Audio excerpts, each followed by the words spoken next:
Power employees and engineers coordination committee के programme को, जो कि नेशनल लेवल के प्रोग्राम के साथ पूरा एक साथ जुड़ के पावर डिस्ट्रीब्यूशन की प्राइवेटाइजेशन को अपोज करने के लिए दिया गया, उसके तहत जो एक मैसेज हमने पूरे जम्मू कश्मीर से लेकर सेंटर तक जो आवाज पहुंचाने का निर्णय लिया था, वो आज आप सबके सामने। मैं मानता हूं वार्ता के साथ साथ अपनी ताकत को दिखाने का भी बहुत जरूरी। डेमोक्रेसी में नंबर गेम, डेमोक्रेसी में अपनी ताकत को दिखाना सबसे ज्यादा जरूरी। बातचीत भी एक ताकतवर इंसान के साथ की जाती है, बातचीत भी एक ताकतवर यूनियन के साथ की जाती है, जो सभी कैडर्स के लिए एक आवाज में इकट्ठा करने का मादा रखता है। आज की डेट में प्राइवेटाइजेशन को लेके जो हमने मुहिम 2019 से शुरू की, आज वो और ज्यादा आगे बढ़ते हुए मैं यहां देख रहा हूं करीब 1000 लोग से ज्यादा जो है हमारे इस प्रोटेस्ट प्रोग्राम पे पहुंच चुके हैं और कोई भी जगह बाहर खाली नहीं है, क्योंकि कोविड के भी कुछ लोगों के थोड़ी कंसिडरेशन रहती है, इसलिए हमने और ज्यादा इसको एग्रेसिवली नहीं परस्यू किया, क्योंकि हम आज का जो ये प्रोग्राम है, ये पहला ऐसा प्रोग्राम है जिसमें कि तमाम इंजीनियरिंग कैडर के लोग भी, हमारे सुपरिटेंडिंग इंजीनियर, चीफ इंजीनियर्स आज यहां आपके बीच में हैं।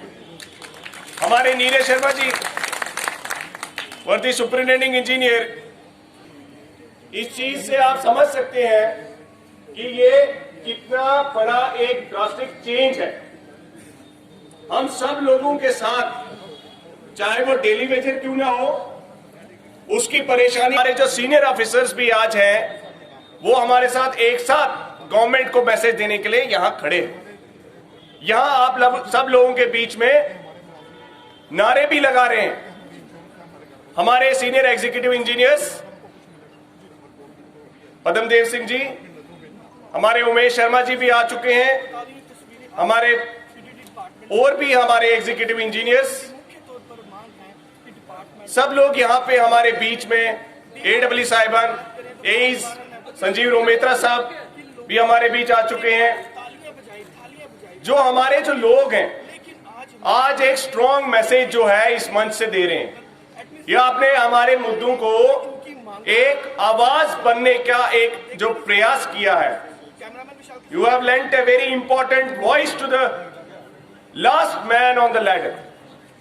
मैं कहता हूं देश भर के 3 लाख पावर इंजीनियर और 15 लाख बिजली कर्मचारी जो all India power engineers federation है और national coordination committee of electricity employees and engineers हैं, वो आज आप सब लोगों के साथ सॉलिडेरिटी में पूरे देश से एक मैसेज जो है, जो हमारा सेंट्रल हॉल है पार्लियामेंट का, वहां पे एक मैसेज दिया जा रहा है। क्योंकि मैं आपको बताना चाहता हूं, सेंटर में जब हम इस समय यहां बैठे हैं तो प्राइवेटाइजेशन की जो है किताब बनाई जा रही है कि किस तरह से उसे इंप्लीमेंट करना है। और आपको मैं बताता हूं कि पिछले 2 साल से ये कोशिश चल रही है। ये आप सब लोगों की यूनिटी का नतीजा है कि अभी भी सेंट्रल गवर्नमेंट की हिम्मत नहीं हुई कि वो जो है पार्लियामेंट में उसे टेबल करे। आज भी जो सेशन बुलाया गया है उसके एजेंडा में ये अमेंडमेंट बिल है जो कि एक्ट बनेगा, अगर वो पास होता है, उसको हम क्यों अपोज कर रहे हैं? सब ये कहते हैं कि पावर डिस्ट्रीब्यूशन के प्राइवेटाइजेशन से क्या होगा। पावर डिस्ट्रीब्यूशन के प्राइवेटाइजेशन से वो हाल होगा जो आज बीएसएनएल के मुलाजिम का हाल हो,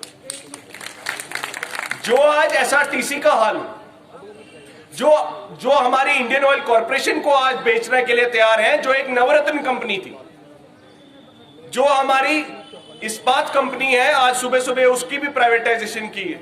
जब सब कुछ सेल पे ही लगाना है तो देश की सरकार को ही क्यों सेल पे ना लगा दिया जाए? आप एक सीईओ रख लीजिए, एक प्राइम मिनिस्टर को चुन के आने की क्या जरूरत है? एक चीफ मिनिस्टर को चुन के आने की क्या जरूरत है? एक आईएएस ऑफिसर को लीड करने की क्या जरूरत है? आप एक अच्छे सीईओ को हायर कीजिए, डिस्ट्रिक्ट चलाइए। क्यों नहीं आईएएस की वैकेंसीज को आप प्राइवेट सेक्टर में दे देते हैं?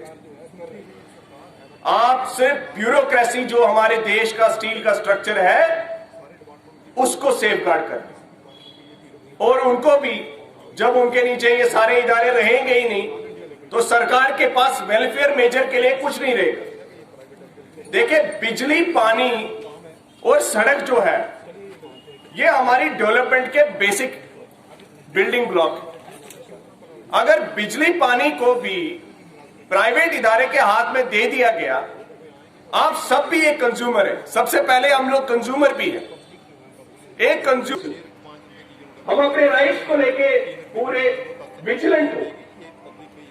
ये जो आज का प्राइवेटाइजेशन का दौर जो सेंट्रल गवर्नमेंट, आज जितनी भी पावर एम्प्लॉयज की यूनियंस हैं, एक के बैनर के तले पावर एम्प्लॉयज कोऑर्डिनेशन कमेटी के तहत हमने एक 1 डे प्रोटेस्ट रखा है, जिसका मेन मुद्दा है प्राइवेटाइजेशन।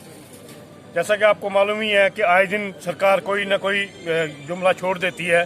सबसे पहले इसी सरकार ने यूपी गवर्नमेंट की तरफ से पहले उसको प्राइवेटाइज करने की कोशिश की।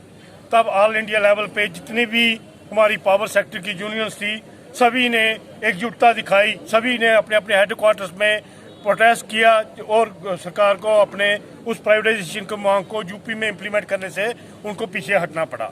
उसके बाद इन्होंने जितनी भी भारत की ड्यूटीज हैं वहां पे कोशिश की रही कि द्वारा इसको प्राइवेटाइजेशन ऑफ पावर सिस्टम को इम्प्लीमेंट किया जाए।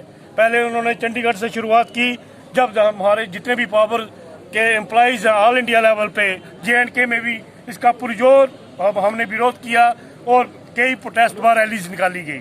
सरकार को तब भी उसके लिए पीछे हटना पड़ा।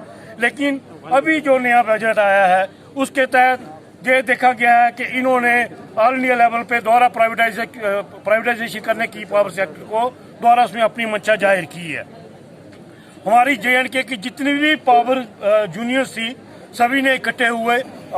वैसे तो हम डिफरेंट लड़ाई जिस पावर एम्प्लॉयज यूनियन की तरफ से पहले भी लड़ते आए हैं, इस बार जितनी भी यूनियंस हैं एक प्लेटफॉर्म पे इकट्ठी होके अब इस हमने ये लड़ाई पुरजोर उठाने की कोशिश करी है और इसको हम तब तक जारी रखेंगे जब तक सरकार ये नहीं मानेगी कि प्राइवेटाइजेशन नहीं होनी चाहिए। मैं आम जनता को आपके माध्यम से ये बताना चाहता हूँ कि प्राइवेटाइजेशन से आपका क्या होगा। सबसे पहले आपका जो बिजली का खर्चा है वो ऑलमोस्ट समझो कि 10 गुना बढ़ जाएगा। दूसरी बात, जितने भी एम्प्लॉयज हैं उनकी कोई सेफ्टी नहीं होगी, उनको ज़्यादा बेनिफिट मालूमेंट्स में बेनिफिट नहीं होगा। जैसा कि आपने देखा है कोविड-19 के दौरान आपके प्राइवेट सेक्टर के जितने